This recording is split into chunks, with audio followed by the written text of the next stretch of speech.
Hi అండి. Welcome back to my channel అండి. ఈరోజు నిమ్మకాయతో ముక్కల పచ్చడి ఎలా పెట్టాలో చూద్దాం రండి. అందుకోసం కొన్ని నిమ్మకాయలు తీసుకొని ఒక కాయను 4 లేదా 6 పీసులుగా కట్ చేసి పక్కన పెట్టుకోవాలండి. ఇలాగే మొత్తం అన్నీ కట్ చేసి తీసుకోవాలి. మొత్తం అన్నీ కట్ చేసి తీసుకున్న తర్వాత ఇందులో 4, 5 కాయలు రసం తీసి కలుపుకోవాలండి. రసం కలపడం వల్ల గ్రేవీ బాగా వస్తుందండి. ఇప్పుడు రాక్ సాల్ట్ తీసుకోవాలండి. 10 కాయలకు ఒక చిన్న గ్లాస్ సరిపోతుందండి. వెయిట్లో వచ్చేసి 100 గ్రామ్స్ పడుతుందండి. మొత్తం అంతా సరిపడినంత ఉప్పు వేసి కలుపుకోవాలండి. మొత్తం బాగా కలిసేలాగా కలుపుకొని ఒక గంట పాటు పక్కన పెట్టుకోవాలండి. ఒక గంట తర్వాత మూత తీసి చూసి అంతా బాగా కలిసేలాగా కలుపుకొని ఇందులో 4, 5 టేబుల్ స్పూన్ల ఆయిల్ వేసుకొని బాగా కలుపుకోవాలండి.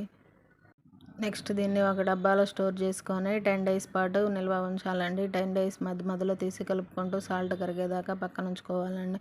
ఇప్పుడు 10 డేస్ తర్వాత తీసి చూస్తే ముక్క బాగా మగ్గిపోయి ఉంటుందండి. ఇప్పుడు మనకు టేస్ట్కి తగ్గట్టు 3, 4 టేబుల్ స్పూన్ల కారం కలిపి పక్కన పెట్టుకుంటే అంతేనండి, మన టేస్టీ నిమ్మకాయ పచ్చడి రెడీ అయిపోతుందండి. వీడియో నచ్చితే లైక్ చేసి, షేర్ చేసి, సబ్స్క్రైబ్ చేసుకోండి. Thank you.